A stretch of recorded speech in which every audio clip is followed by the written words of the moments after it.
दोस्तों नमस्कार, एक बार फिर मैं मुकेश रघुवंशी आपके सामने हाजिर हूँ। आज कोलारस विधानसभा के कार्यकर्ता सम्मेलन में आज जो कार्यक्रम था उसमें भारतीय जनता पार्टी की पूरी विधानसभा क्षेत्र से कार्यकर्ता हुए थे।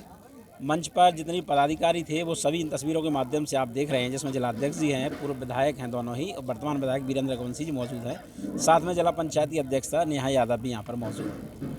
कार्यक्रम काफ़ी लंबा चला, बहुत कार्यकर्ता यहाँ पर मौजूद थे और कार्यकर्ताओं ने अपनी मन की बातें भी नेताओं के साथ साझा की और नेताओं ने भी आने वाली रणनीति के बारे में कार्यकर्ताओं को प्रोत्साहित किया। कार्यक्रम के बाद अब हमारे साथ मौजूद हैं क्षेत्रीय विधायक वीरेंद्र रघुवंशी जी। उनसे हम कुछ मीठे और कुछ तीखे सवाल करेंगे, जानेंगे कि आने वाले इन 4 महीनों में उनके दिमाग में चल क्या रहा है। पहले तो भाई से बताइए, आप भी अभी बीच में गैप लगा के कहाँ चले गए? अज्ञातवास पे चले गए थे क्या? अभी बीच में देख नहीं रहे थे? एक हफ्ते के लिए भोपाल विधानसभा सत्र में सम्मिलित होने के लिए भोपाल थे और पिछले 10 दिन से तो क्षेत्र में ही हैं प्रतिदिन। नहीं, सोशल मीडिया पे एक आध ऐसा चल रहा था कि शायद कहीं इलाज वगैरह कराने गए हैं। कहाँ? नहीं, देखिए, पता नहीं मीडिया में कहना चाहिए कि नहीं। अगर 3 दिन को भी आदमी बाहर जाए तो 3 दिन में जो पीछे से हमारे टिकट मांग रहे हैं उनको मिलेगा नहीं। और इस तरह की आपकी लोकप्रियता इतनी इस तरह की अफवाहें उनको नहीं उड़ाना चाहिए, है ना। 3 दिन का समय कोई बड़ा नहीं होता। मैं वो विधायक हूँ, मैं खुले में मीडिया से कह रहा हूँ, मेरे फेसबुक का रिकॉर्ड गवाह है, महीने में 25 दिन क्षेत्र का भ्रमण करता हूँ, पौने 5 साल से। अब आप बताइए, क्या चल रहा है आपके दिमाग में? आने वाले 4 महीने की क्या रणनीति? आज हमारी कोलारस विधानसभा के जिम्मेदार कार्यकर्ताओं का सम्मेलन था। आपने देखा था, करीब 1,500 से 2,000 की संख्या में कार्यकर्ता यहाँ एकत्रित हुआ। उनका जोश भी आपने देखा था। पार्टी नेतृत्व प्रदेश भर में विधानसभा कार्यकर्ता, जिम्मेदार कार्यकर्ताओं के सम्मेलन करा रही है और उन जिम्मेदार कार्यकर्ताओं को मार्गदर्शन भी हम लोग दे रहे हैं, हमसे वरिष्ठ लोग दे रहे हैं। पोलिंग पर केंद्रीय सरकार और प्रदेश की सरकार, आदरणीय मोदी जी और शिवराज जी की सरकार की जनहितैषी योजनाओं के बारे में हमारे कार्यकर्ता साथी मतदाताओं तक पहुंचाएं। विकास के किए हुए कार्य जो केंद्र और प्रदेश सरकार के माध्यम से मैंने अपने जनसेवा के कार्यकाल में किए हैं, उनका फोल्डर भी हमने सभी जगह आज बंटवाया है। जितने भी कार्य पौने 5 वर्ष में, चाहे वो नहर की कूनो डैम सीरीज योजना हो, चाहे मोदी जी द्वारा बहनों की रसोई तक घर घर नल जल योजना की योजना हो, या बदरबात रन्नौद में कॉलेज स्वीकृत कराकर जो भवन निर्माण किए हों, या जगह जगह बिजली के स्टेशन बने हों, रोडों के और पुलों का अंबार हमने लगाने की कोशिश की है। पूरी विधानसभा 7-8 दिशाओं में कटी हुई थी। पूर्व में सभी जगह पुलों का निर्माण प्रारंभ हो गया है, रोडों का निर्माण प्रारंभ है। आज की डेट में मैं बड़े गर्व से कहना चाहता हूं, माननीय मोदी जी और शिवराज जी की सरकारों की योजनाओं के क्रियान्वयन में हम कोलारस में अग्रिम पंक्ति में हैं। कोई भी ऐसा काम शेष नहीं जो कोलारस विधानसभा में विधायक स्तर का लंबित हो। हमारे बस स्टैंड की मांग कोलारस की 75 वर्षों से थी, उसका भी आने वाले 10 दिन में हम भूमि पूजन करने वाले हैं। 3 करोड़ 80 लाख का बस स्टैंड भी बनकर तैयार होगा। यहाँ पर स्टेडियम की मांग है, वो भी 2 करोड़ 23 लाख का प्रपोजल हमारा भोपाल में शीघ्र ही स्वीकृत होने वाला है। गरीबों के लिए 50 लाख का मैरिज हॉल हमारा बनके तैयार हो गया है। 1 करोड़ 23 लाख का भद्रवात में बनके तैयार हो गया है। हाउसिंग बोर्ड कॉलोनी का आपने सुना होगा, जिले पर बना करती थी। कोलारस में 15 बीघा की, बदरवात में 10 बीघा की हाउसिंग बोर्ड कॉलोनी भी हमारी स्वीकृत हो चुकी है। वित्तीय स्वीकृति के लिए केवल वित्त मंत्री और नगरीय प्रशासन मंत्री के यहाँ लंबित है। 1 हफ्ते में हम कोशिश करेंगे, 15 दिन में उसका भी कार्य प्रारंभ कराएं। तो अनेक इस तरह की योजनाएं।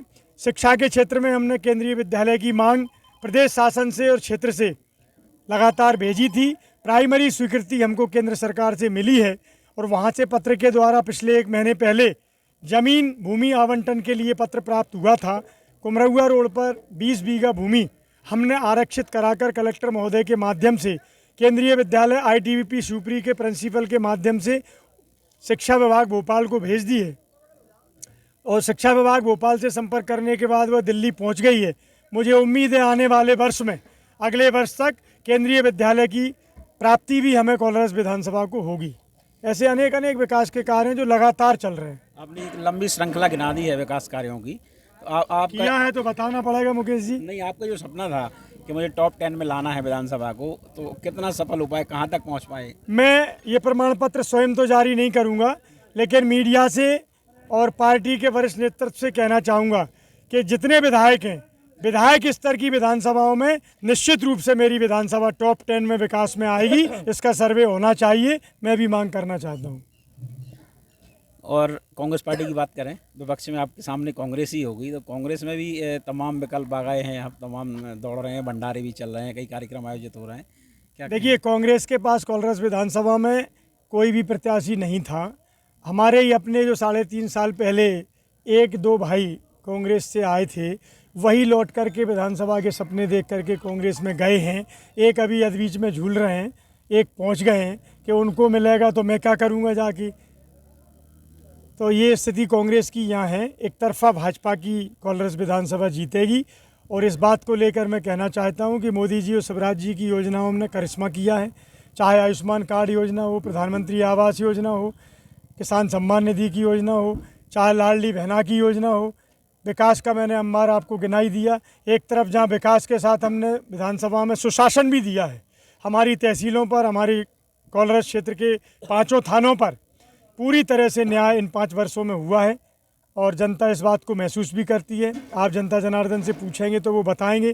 पहले फर्जी केस लगा करते थे, दादा दबंग लोग कंट्रोलों को बेचा करते थे। मैंने अनेक सेल्समैन और प्रबंधकों पर FIR कराकर उनको जेल भेजने का काम भी किया है। जनता को, गरीब जनता को एक एक दाना बंटवाने का संकल्प लेकर के शिवराज जी ने और हमने सुनिश्चित किया है कि जनता का अधिकार उस तक पहुँचे। हर योजना का क्रियान्वयन कराने का जिम्मा हम लेकर के आगे बढ़ रहे हैं और अपार बहुमत से कोलारस विधानसभा जीतने वाली है। आज कार्यकर्ताओं के मन की बात जानने की कोशिश की आपने? कार्यकर्ताओं का कुछ का कहना था कि महंगाई इतनी है, हम वोट नहीं मांग पा रहे हैं। राजस्थान में पास में घी के डब्बे मिलते हैं गरीबों को, और यहाँ पे पता चला है सिलेंडर 1250 का मिल रहा है। देखिए, वहाँ 500 का मिलता है। किसी सरकार की एक उदाहरण देने से काम नहीं चलेगा। मैंने बहुत सी विकास योजनाएं गिनाई, बहुत सी हितग्राही मूलक योजनाएं गिनाई, बहनों की लाडली लक्ष्मी योजना गिनाई, जिसको अभी 1000 देना प्रारंभ किया है और शिवराज भैया कह रहे हैं कि इसको 3000 तक ले जाऊंगा। तो 3000 में मतलब हुआ 36,000। 36,000 में बहनें घी के कड़ाव में भी आसपास बैठना चाहेंगी तो बैठ सकती हैं। अब क्या कहेंगे 4 महीने आने वाले कार्यकर्ताओं के लिए? जनता लगातार कार्यकर्ता उत्साहित है विकास को लेकर, कोलारस विधानसभा के सुशासन को लेकर। मैंने भी पूरे प्रणपण के साथ 4.25 साल जनता जनार्दन की सेवा की है। मेरा राजनीतिक जीवन सेवा पर आधारित है। राजनीति मुझे आती नहीं, राजनीति में करना भी नहीं चाहता। जिस तरह से मैं जीवन भर से सेवा कर रहा हूँ, वही सेवा को निरंतर आगे बढ़ाना चाहता हूँ। इसलिए मुझे उम्मीद है कि कोलारस विधानसभा में भारतीय जनता पार्टी का झंडा फिर लहराएगा। हमने जनता की सेवा में कोई कमी नहीं रखी।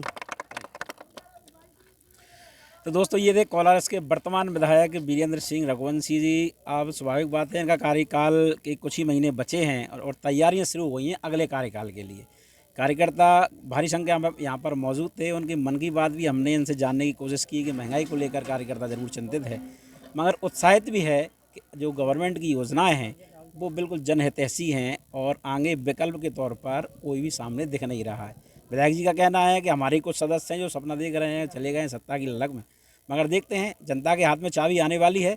जनता किस ओर रुख करती है ये भी देखना दिलचस्प होगा। हम लगातार आपके साथ बने रहेंगे। देखते रहिए कोलारस हलचल।